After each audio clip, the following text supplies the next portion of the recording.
پر انگلی اٹھانی ہے اور الا اللہ پر بچھا دینی ہے، نہ اس سے پہلے اٹھانی ہے نہ اس کے بعد تک اٹھا کر رکھنی ہے، اور اس کے بعد میں اب آپ اس کو یوں کا یوں ہی رکھیں، اب اسے بچھانے کی ضرورت نہیں، پورے ہاتھ کو بچھا لیں تو مشکل کوئی نہیں ہے، لیکن بس ڈسٹرب ہوں گے آپ، تو اس لیے عادت یہ بنا لیں کہ یہ ایسے ہی رہ جائے، جیسا آپ نے اس کا ہلکا بنایا تھا بس ایسے ہی رکھیے اس کو آخر تک، جب تک آپ سلام پھیرتے ہیں۔ تشہد میں اشہد اللہ الہ پر انگلی اٹھانی ہے اور الا اللہ پر بچھا دینی۔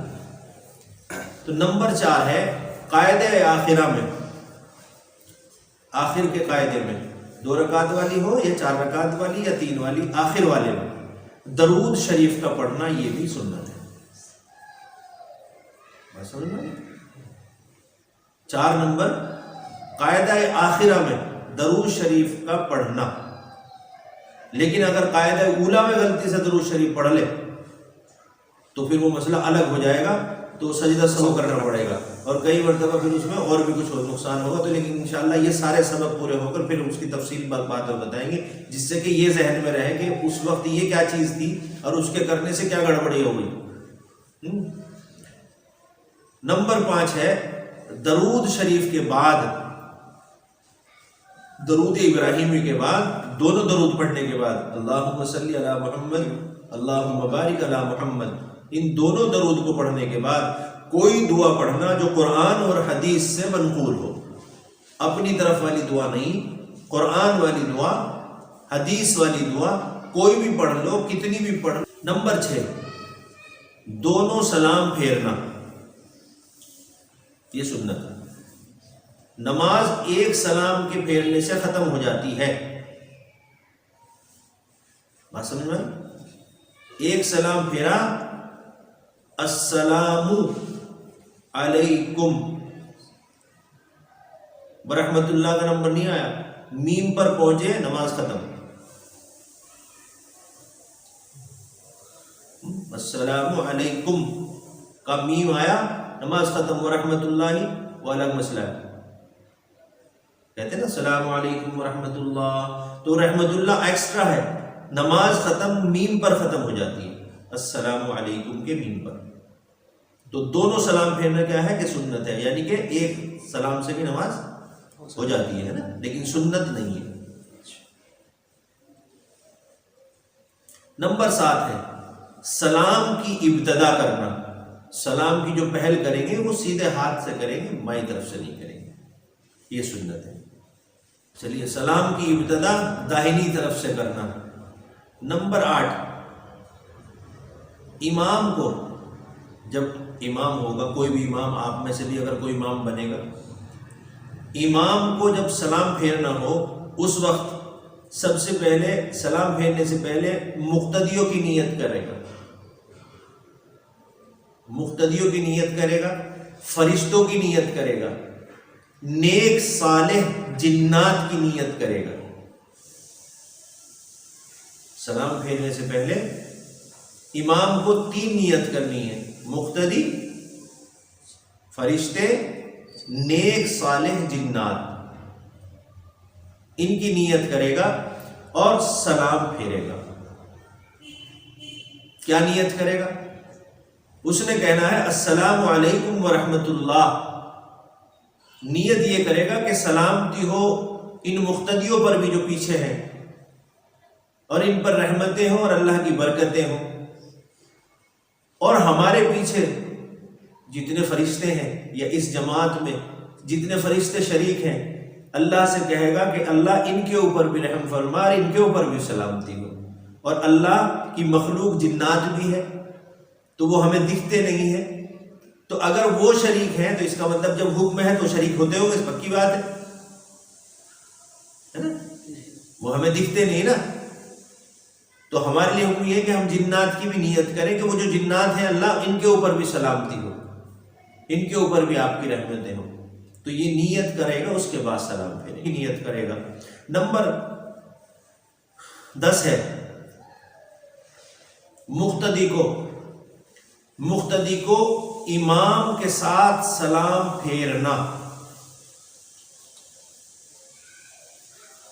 بس وہی ہے جیسے نیت کا مسئلہ ہے نا کہ یا تو ساتھ ساتھ یا چند دیری کے بعد. یہ نہ ہو کہ میری تو ابھی درود شریف پوری نہیں ہوئی، میری تو دعائے معصورہ پوری نہیں ہوئی، امام صاحب تو سپر فاسٹ ہیں تو اس لیے میں اپنی بھائی ان کے چکر میں کیوں خراب کروں، میں پہلے مانگ لوں اس کے بعد سلام پھیروں گا. تو وہ سلام جو ہوگا آپ کا وہ آپ کی نماز نہیں ہوگی، بس آپ کا سلام رہ جائے گا. تو بس اتنا ہے کہ اگر مثال کے طور پر کوئی کہہ رہا ہے کہ ربنا آتنا فی الدنیا حسنۃ، یہاں ہے امام صاحب نے سلام پھیر لیا تو حسنۃ وفی الآخرۃ حسنۃ وقنا عذاب النار، اس کو جلدی پڑھے، اس میں قرأت نہ کرے کیونکہ دیر نہ ہو جائے. بس اتنا تو کر سکتا ہے کہ وہ آخر کے تھوڑے بہت اگر حروف بچ رہے ہوں، چاہے وہ دعائے معصورہ کے ہوں چاہے وہ درود شریف کے ہوں، اگر تھوڑے بہت ہوں، زیادہ نہیں کہ ابھی آپ نے درود شریف مان لو شروع ہی کیا ہے.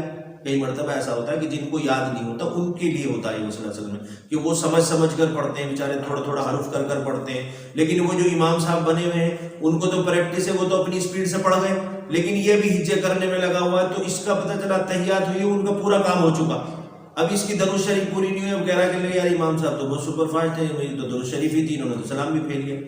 تو بس اس کے لیے حکم یہ ہے کہ جیسے انہوں نے پھیر لیا آپ بھی پھیر لو. نمبر 11 پر منفرد جب اکیلا نماز پڑھے، جب اکیلا نماز پڑھے گا تو اس وقت صرف فرشتوں کی نیت کرے، صرف فرشتوں کی، نہ پیچھے جنات کی اور نہ مقتدی تو ہے ہی نہیں نائبہ، تو صرف فرشتوں کی نیت کرے بس. نمبر 12 دوسرے سلام کی آواز کو بلند رکھے، تھوڑا سا تیز، پہلے سلام کی آواز کو بلند کرے اور دوسرے سلام کی آواز کو پہلے والی آواز سے پست رکھے، کم کرے. پہلے والا کہا السلام علیکم ورحمۃ اللہ، دوسرے میں السلام علیکم ورحمۃ اللہ. نمبر 13 مسبوق سمجھتے ہیں بھائی؟ مسبوق کہتے ہیں جو امام کے ساتھ بعد میں شریک ہوتا ہے، اگر جس کی رکعت چھوٹ جاتی ہے اس کو مسبوق کہتے ہیں. ایک رکعت چھوٹی ہو یا 2 چھوٹی ہو 3 چھوٹی ہو اس کو مسبوق کہتے ہیں، چاہے چاروں چھوٹ گئی ہو تحیات ہی ملی مسبوق ہی رہے گا. مسبوق جو نماز میں بعد میں شریک ہوا ہے اس کو چاہیے کہ جب امام سلام پھیرے تو فوراً کھڑا نہ ہو، انتظار کرے. ہوتا یہ ہے امام نے کہا السلام علیکم ورحمۃ اللہ، ابھی اتنا بھی نہیں ہوا تو مقتدی پتہ چلا سارے کھڑے ہوئے، بھائی یہ کیا ہوا، کیوں، وجہ ہے. ابھی ایک تو یہ ہے کہ یہ تو سنت طریقہ ہے کہ بھائی انتظار کرے، اس کے اگر نہیں کرو گے تو اس کا ظاہر سی بات ہے کچھ نہ کچھ نقصان تو ہوگا. سنت پر عمل اگر نہیں کرو گے تو نقصان تو ہوگا، ایسا تو ہو نہیں سکتا. سنت کا مطلب یہ ہے کہ آپ نقصان سے بچیں. نمبر ہے مسبوق کو امام کے سلام کے بعد انتظار کرنا، پہلا سلام پورا ہو جائے اس کے بعد کھڑا ہونا، جب یہ اب اندیشہ ہو جائے کہ اب دوسری طرف کا سلام ہونے جا رہا ہے. ہو سکتا ہے کہ السلام علیکم کہا ہو اور پھر ساتھ ہی اللہ اکبر کہہ کر سجدہ بھی کرنے میں جا رہا ہو، تو بس اتنا سا انتظار کر لیں اور اس کے بعد میں پھر اپنی نماز مکمل کریں. آج کے سبق میں انشاءاللہ بس اتنا ہی، اور الحمدللہ آج یہ 51 سنتیں پوری ہو گئی ہیں. اللہ تبارک و تعالی سنتوں کے ساتھ نماز پڑھنے کی توفیق مرحمت فرمائے. اور باقی آئندہ سبق جو ہے کل ہم انشاءاللہ وہ کریں گے مستحب کتنے ہیں نماز کے سنت. سبحانک اللہم و بحمدک اشہد ان لا الہ الا انت استغفرک و اتوب الیک.